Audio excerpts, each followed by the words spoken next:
Hello and welcome to the Big Ass Podcast. I'm Nicole Matthews, and I am thrilled to be here today with my good friend Anthony Bollotta, who is the owner of Bollotta Entertainment. And I know we are going to have a dynamic and fun conversation.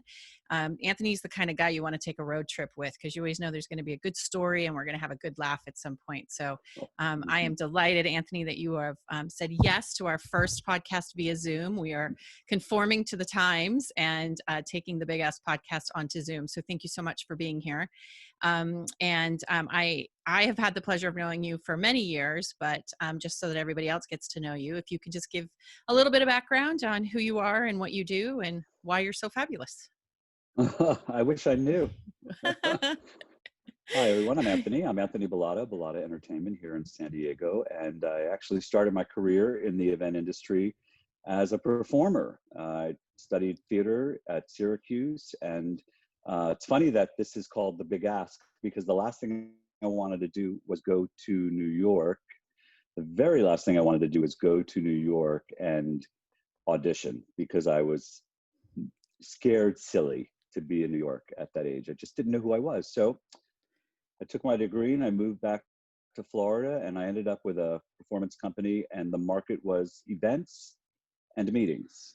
And who knew what that was? I had no idea, but I could perform. And so I joined this group, which soon became an internationally performing group going all over the world, performing for corporate functions and gala dinners and awards ceremonies, and you know what that means. And soon after, I was brought to San Diego to start another company, a similar company called Escapade, and I worked on that for 3 years. We built up a performance company in North County, San Diego, and then I decided to go out on my own.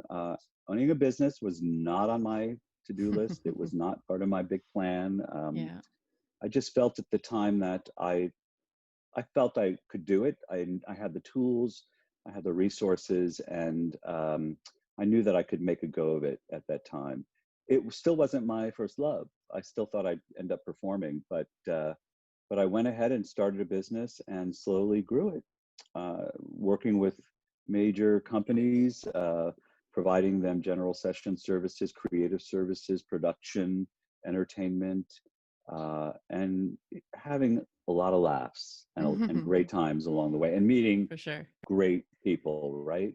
It's really what it's all about is the education that I've gotten being in this business. Yeah, for sure. It's really, really been eye-opening. Yes.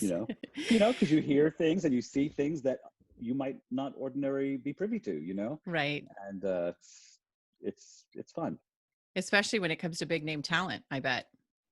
Especially. I try to keep tight-lipped, but there is the occasional yearning to just gossip.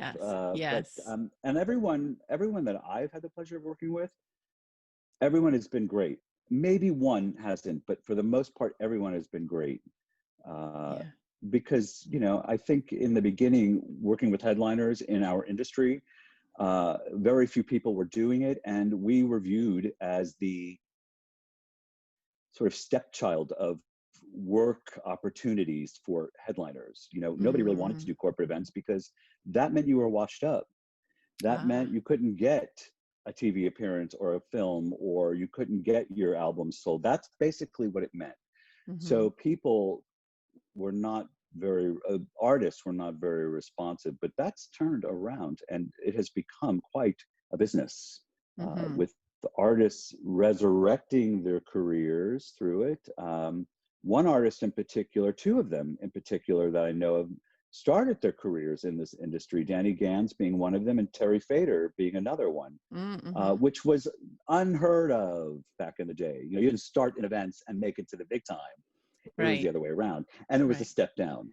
So it's not that anymore. We've seen such tremendous turnaround. And, at 3:00, I have a call with William Morris. It's a virtual call to discuss virtual performances and how we're going to make that work and what the policies and procedures will be around that.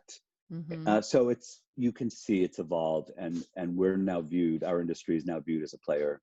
And we don't necessarily help people to get a new film, help artists to get a new TV show, but we certainly do line their pockets Mm-hmm. with cash so they can Yeah. continue to do what it is they love to do, and they do so well. Yeah, that's great.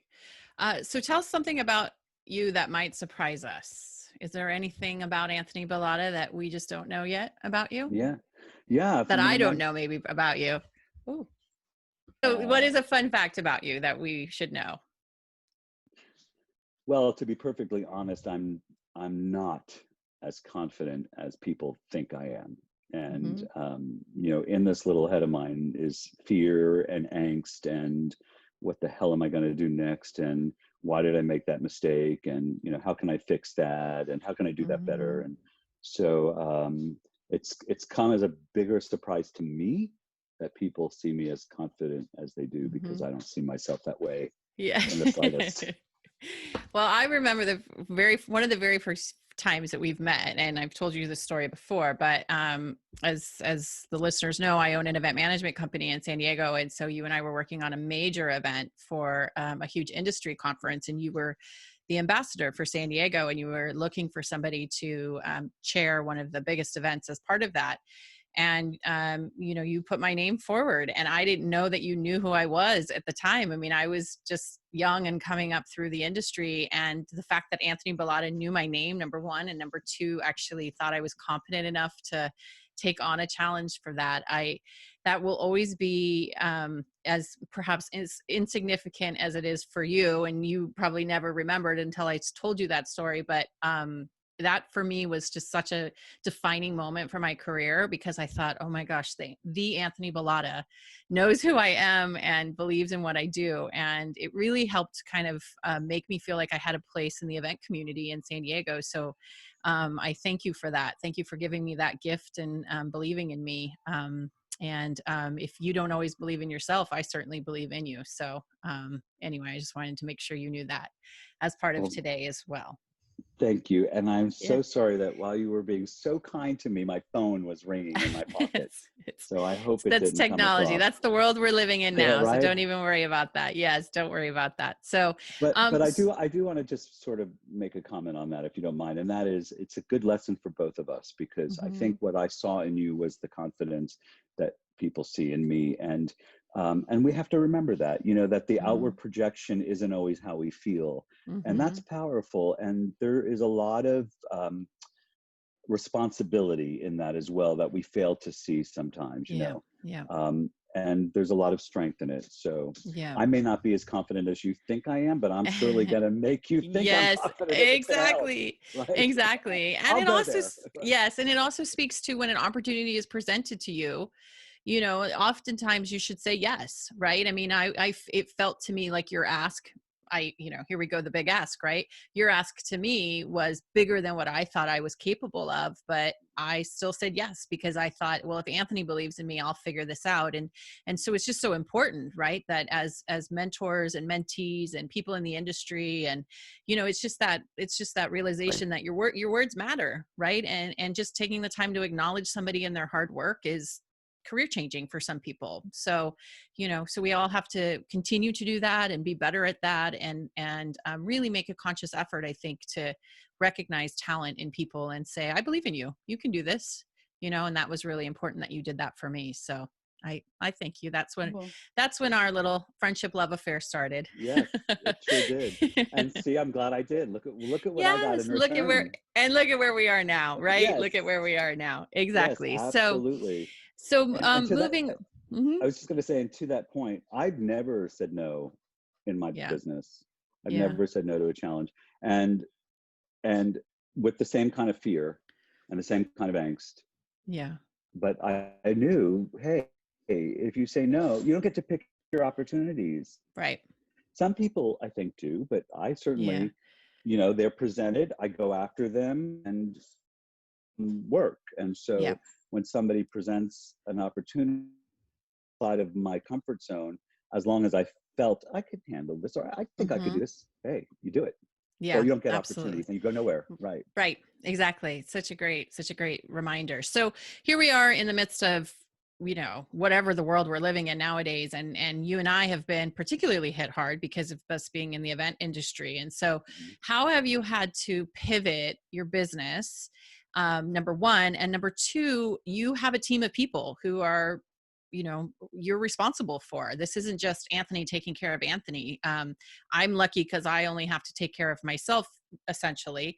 You are in a much different position. And so what has that been like the last few weeks for you, just as you've pivoted your business and just sort of being the leader of your team as well? A good question. It's it's challenging. Yeah. I nobody knows, nobody has any direction. So, but you're still faced with having to come up with some direction and keep your staff feeling like there's motion, forward movement is still possible. Trying to pivot, trying to figure out where clients are going next, uh, and keeping my staff motivated and feeling like we have direction and there's something to work towards. And yeah, dealing with the bills that still Mm-hmm. come in and all of the things that still need to be paid. So I took action immediately and applied for the Small Business Administration loan and the PPP, and was fortunate to get both. I was also fortunate to get some relief on my office mortgage for a few Mm. months from the SBA because my mortgage is with the SBA. So I have that relief. So I've been blessed Yeah. by the support that I've been getting. Now the trick is how can I turn this around and pivot into virtual, and Mm. still keep a live sort of uh, roster and options available for people who might go in that direction, as well as from a production point of view, figure out how we're going to pivot clients and where they're going to Mm-hmm. pivot, whether it's Mm-hmm. going to be hybrid or completely virtual, or maybe they don't have the stomach at all for virtual. There'll still be those meetings that just, they don't want to change what they're doing and they're small enough. So it's right now it's guessing and it's throwing Yeah. things out there, not standing still. The virtual thing is out there. We're signing a contract this week, as a matter of fact, for a virtual performance by a headliner. Mm. So we have all the agencies working with us again to make that work, and we're working on a major event right now that has to go virtual, and it's a pretty big public facing event that we're working on, and we're Mm-hmm. pivoting that. So I'm fortunate to have some projects. Most of them are gone. Mm-hmm. I'm relying on faith, and I'm trying to stay upbeat and positive and keep my team feeling like we're a unit, even though we're spread apart. I feel the need for some bonding because we're Mm-hmm. so spread apart. Um, and I'm doing whatever I can. There was a time when I felt the responsibility of making sure that they had work, even though I didn't have the PPP. So I was just keeping them busy and paying them a minimal amount of hours that we could agree on. I Yeah. think that was the key. Was I didn't make decisions. I made decisions alone. I didn't make them alone. I made them with my staff Yeah. and ran things by them and asked them what their level of capacity was, and could we Mm-hmm. work together? And then as soon as they got the PPP, I was able to get them back on their regular hours, which has been great. The Yeah. other thing that I can't stress enough, and again, I was blessed because I had 3 really terrific years and I was able to put money away. Mm-hmm. And that is so important because that's my buffer. Yeah. I mean, although I'd like to say, well, I have money in the bank for a rainy day. Well, this is that rainy day. And uh, I hate spending it, but it's there for that reason. So Yeah. I cannot stress enough the importance of having a fund to keep you alive for Yeah. as many months as you can. That's certainly worth working for. 100%. So if someone was starting a business today, and not in this climate, because eventually, we'll get back to hopefully some Right. semblance of what, real life looks like. But, We're if human. somebody, yeah, exactly. We'll figure out a way. Yeah. but if a young business owner came to you and said, I'm interested in starting a business in the event industry, or in particularly in entertainment, what advice do you give people in terms of starting a business, and what surprised you about starting a business, even years ago, like that you weren't prepared to know? I mean, that's the Sure. thing, right?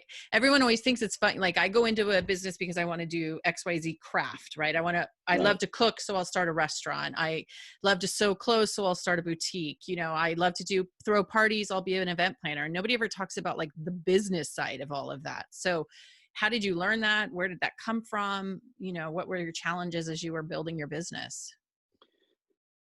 Starting a business is easy. You just said it, right? It's so Mm-hmm. easy. So it's not about starting. The hard part is getting people to trust you with their business when you start. And so Mm-hmm. it's really about setting yourself up in a way to support what you say and do, and support the fact that support what you tell your clients you're going to do. So you set yourself up in a way to succeed and to be able to do what you say you're going to do, and and uh, uh, perform, execute Yeah. well. Uh, Yes. so starting a business is easy, right? You Yeah. said it yourself, but Yeah. the biggest thing there is setting yourself up and getting people to trust you with their product or service or whatever you're going to provide them. It's after that that becomes hard. It's dealing with Mm-hmm. things like liability and contracting clauses and issues with clients and issues with vendors and all of the things that you deal with on a day-to-day basis, that if you're not smart and deal with them in an emotionally intelligent way, can be the death of your business. It'll Yeah. end badly, So those decisions are tough and they're daily. And that was what was hard. You think that you are an ethical person, you think you have integrity, but when you own a business, that's really put to the test, because now Mm-hmm. your livelihood is based on your ability to make money. So now you have to weigh that ability to your ethics and integrity with Mm-hmm. your ability to make money, right? So the smartest, I think, individuals don't compromise their ethics to make money. And so if there's a problem or if there's something wrong, you fix it. Yep. And that was something I learned very early on. You fix it. I've had people say the client isn't always right. No, the client isn't always right. We know the client isn't always right, Yes. but they don't have to know that, because Right. what sense is it in telling them they're wrong? What good is that, unless you have such a Mm-hmm. relationship that they trust you so imminently that you have that ability to say you're going to lose the business. So Mm-hmm. my I've always done what I needed to do to make things right for the client and to make sure that people didn't have a reason not to call me, Yeah. because I say this all the time. They'll have enough reasons on their own, they'll make up enough reasons on their own not to call. Mm-hmm. I don't need to give them any. Yeah. And the Right. point is you serve them well and they come back. And that has been, honestly, I'm no business genius. I have a hard time with running a business.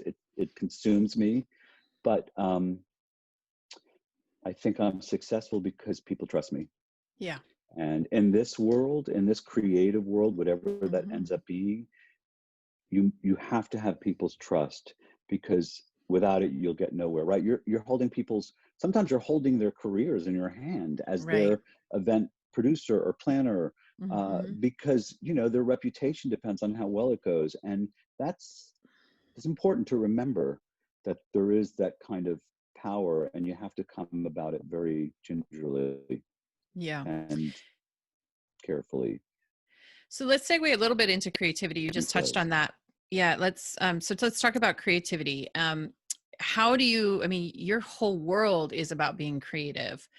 So how do you continue to stay motivated in that and generate the brilliant ideas that you do? I mean, after, it feels like at some point you're like, I've done everything, like there's nothing left else to be creative. And then, the magic happens. And so what's sort of your process for keeping yourself current and engaged and inspired in terms of creativity? actually, as bad as it is, this virus has been a jolt to my sense of creativity.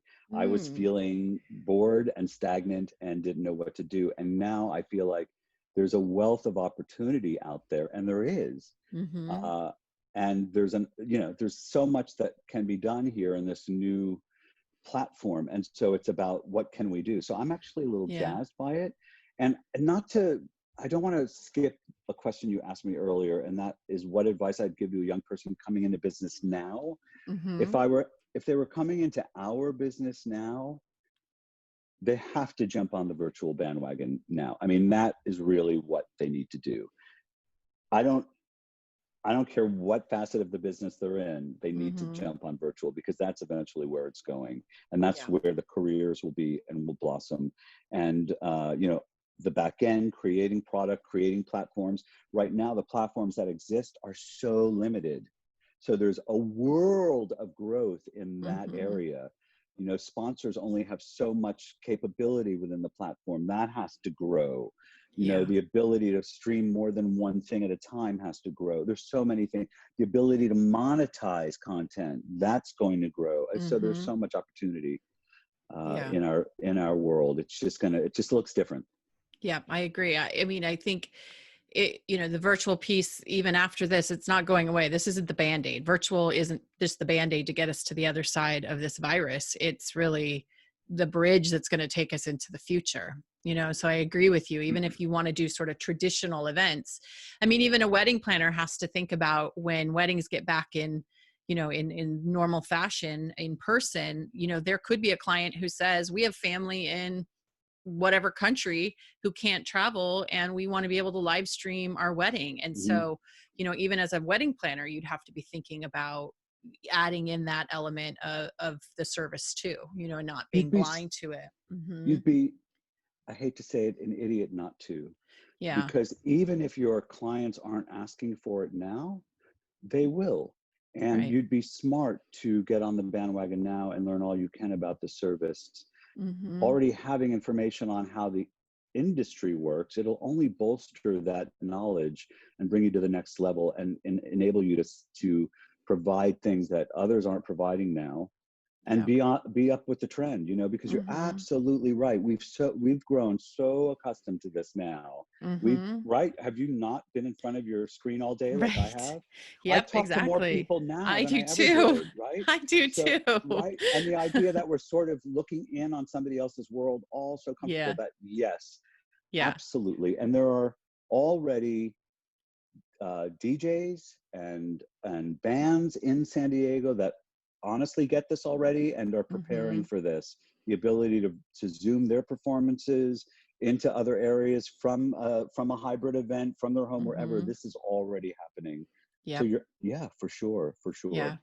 Definitely. I mean, the fact that we're now doing online funerals should tell you that, we have entered into a whole new realm of the world, right? It's Oh, like I this, died there's, online a long time ago.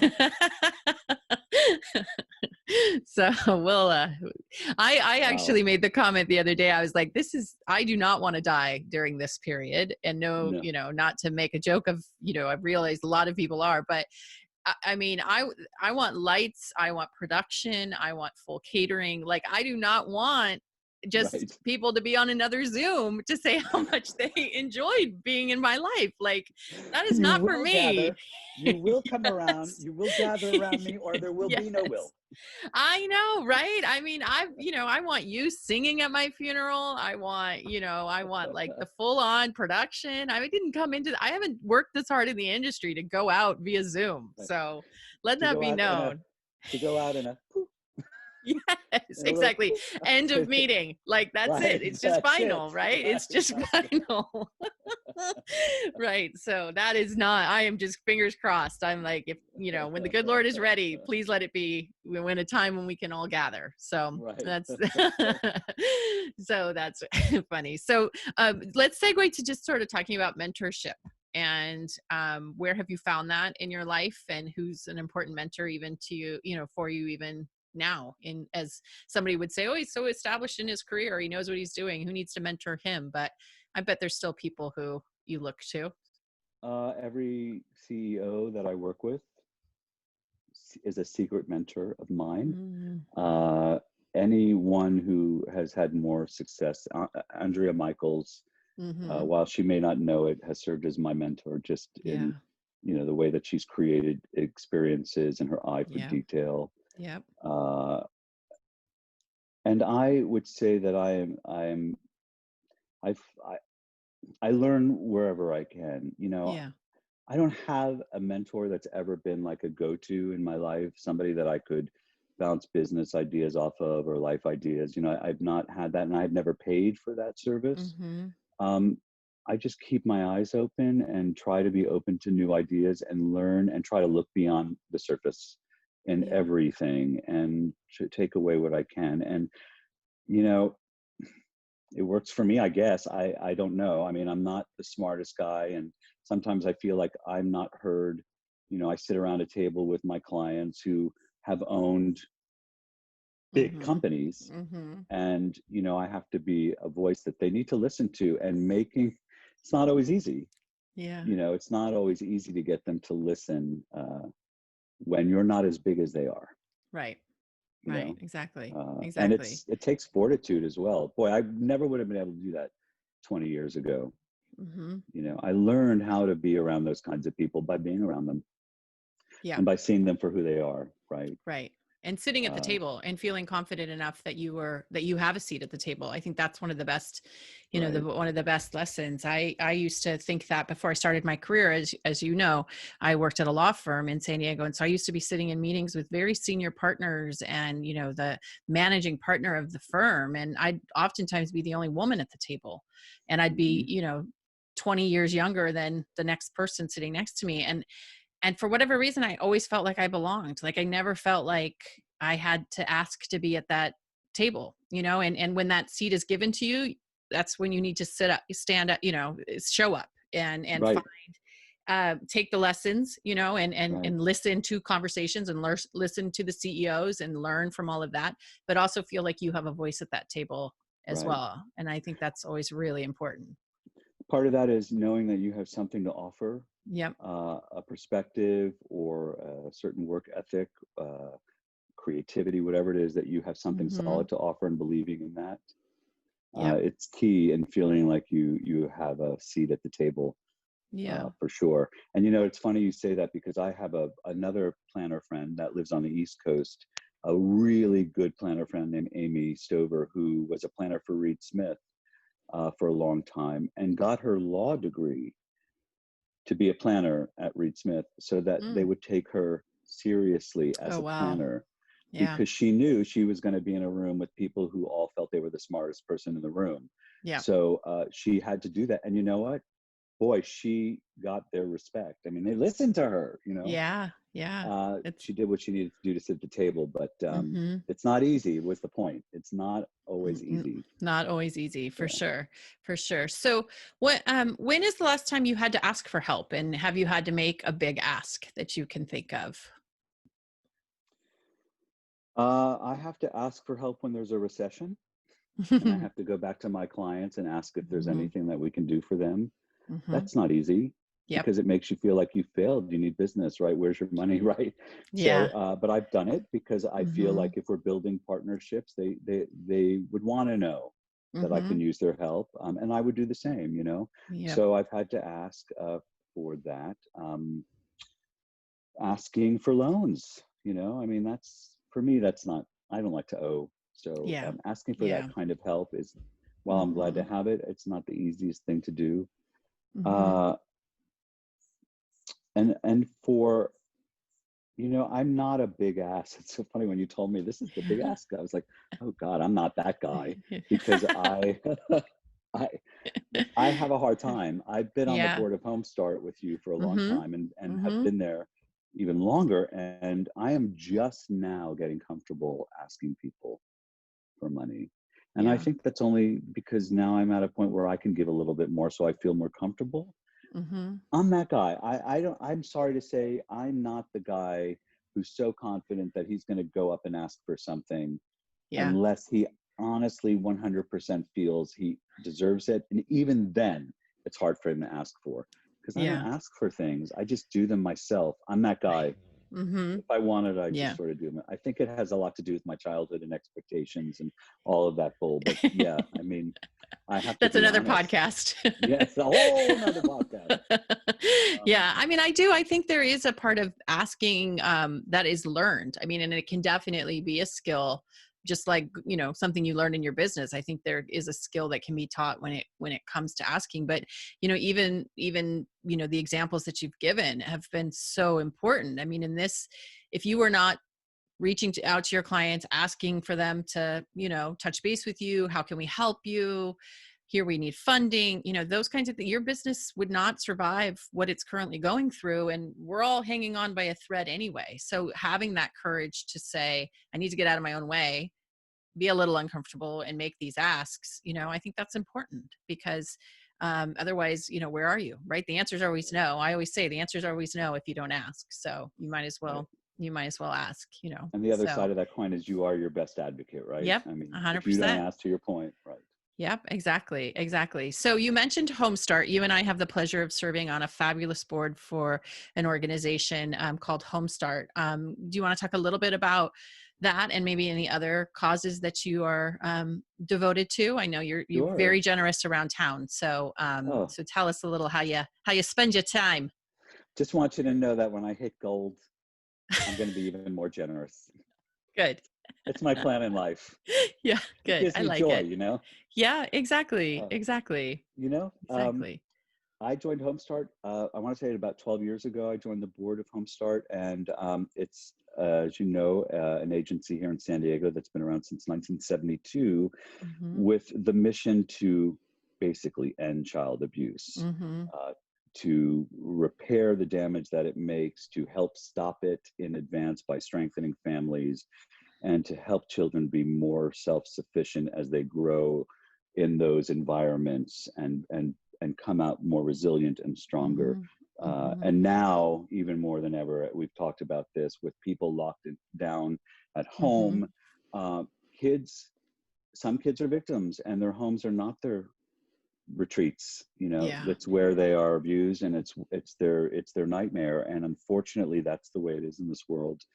And in San Diego, it's happening. And with this economy falling the way it is, it's likely getting worse in those homes. So, Yeah. very strong advocate for Home Start Mhm. and for the services that we can provide. Again, not just therapies, but uh, services that help to thwart child Mhm. abuse and strengthen the family unit, because these kinds of outlying influences really do create tension and Yeah. issues. Yeah. And you know what? I honestly, I joined the board with an affinity for children, but it wasn't. I'm not a. I wasn't a bleeding heart. Passionate. I need to be on this board.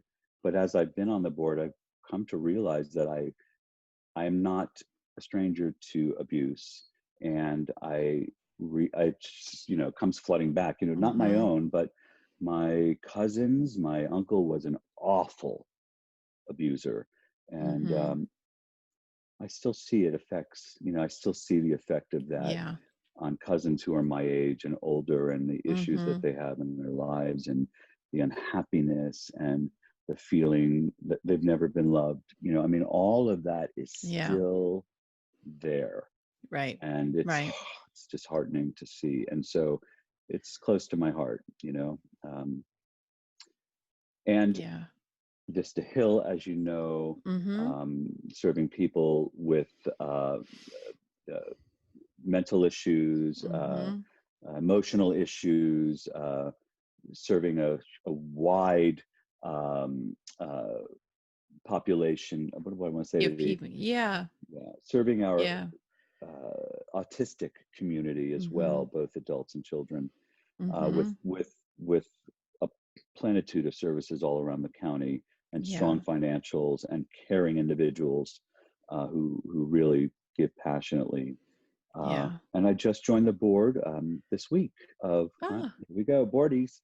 I just joined the board of the San Diego Repertory Theater, Oh, fantastic. which I've done for more professional reasons. Having done theater, having studied theater, I felt like it was a good opportunity for me to go back to the theater Mm-hmm. and Mm-hmm. have some input.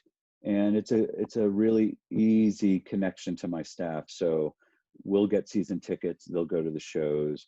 It'll help us all. It'll help us all because we'll talk about the shows. We'll learn from them. Yeah. So I see it as an advantage. And yeah, just joined last week, and I'm looking forward to Amazing. serving. Yeah. That's awesome. Yeah, no, that's great. They're lucky to have you. Yes, were kind enough to introduce me to Homestart, and it's been a thrill for me to join that board along and work alongside you in even another capacity, not only professionally, but in terms of board service.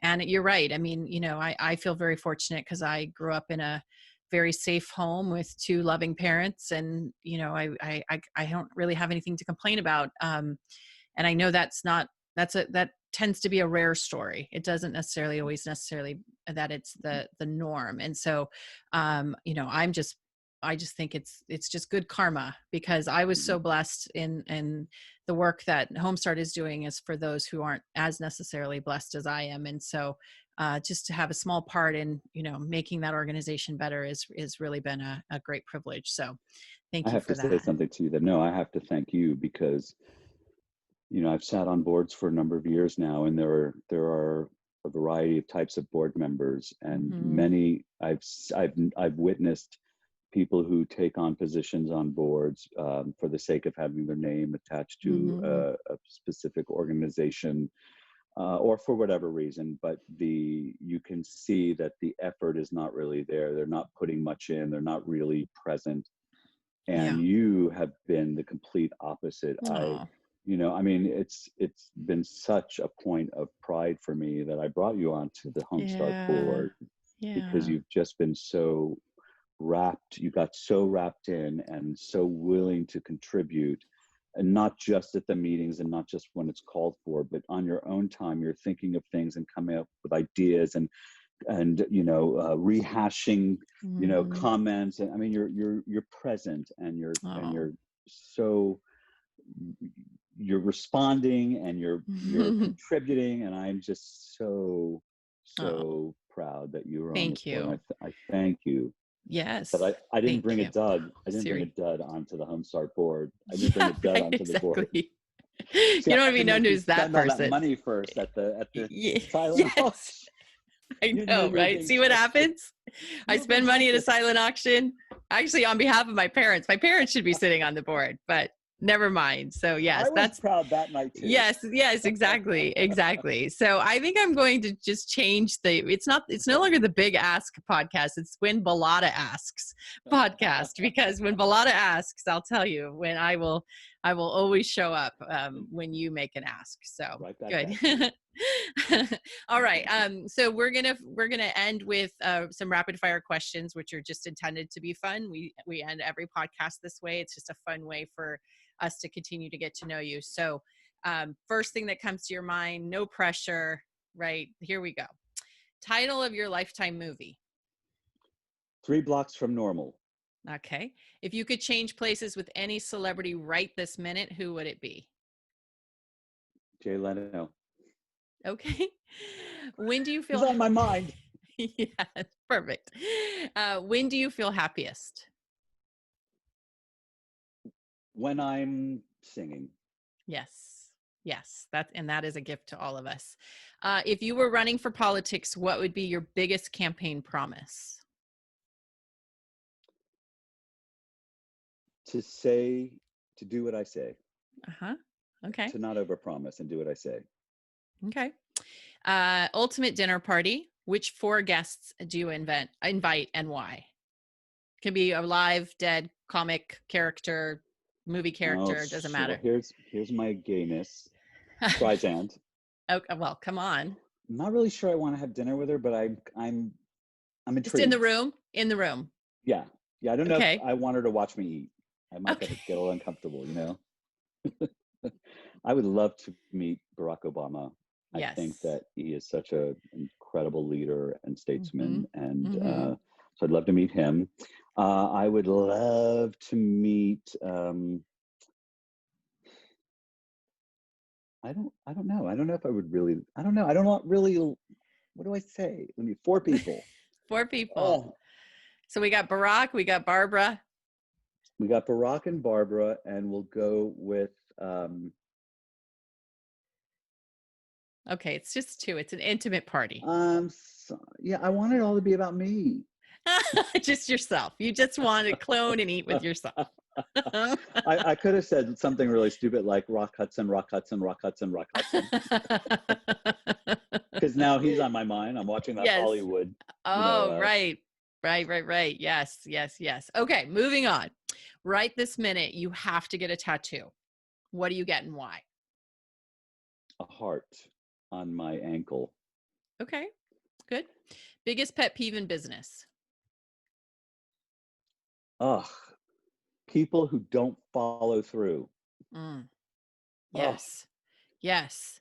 What is your wish for the next generation? That I wish for people to embrace. Let me say this again. My wish for the next generation is that they take their focus off of themselves. Mm-hmm.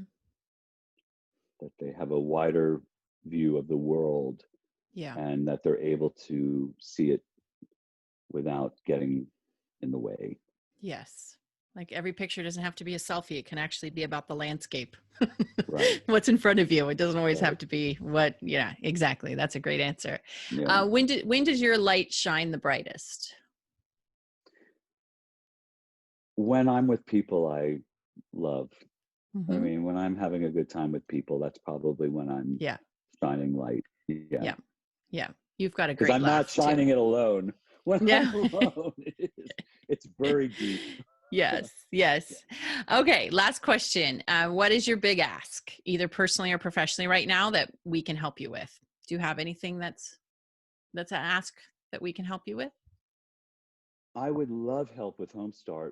If anybody would be willing to give $1, $5, $10 more, every penny counts. The kids need it.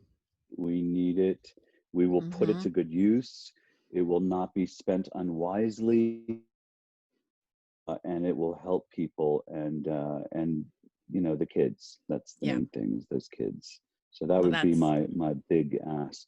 Yes, that's a good one. I second that. So thank you for that. Well, thank you for saying yes to being a guest on my podcast when I asked you. I adore you, and I'm so delighted that the rest of the world gets a chance to know you as well as I do. So thank you so much, Mr. Bollotta. My Anthony, thank you very, very much. Thank you for making the big ask. Perfect.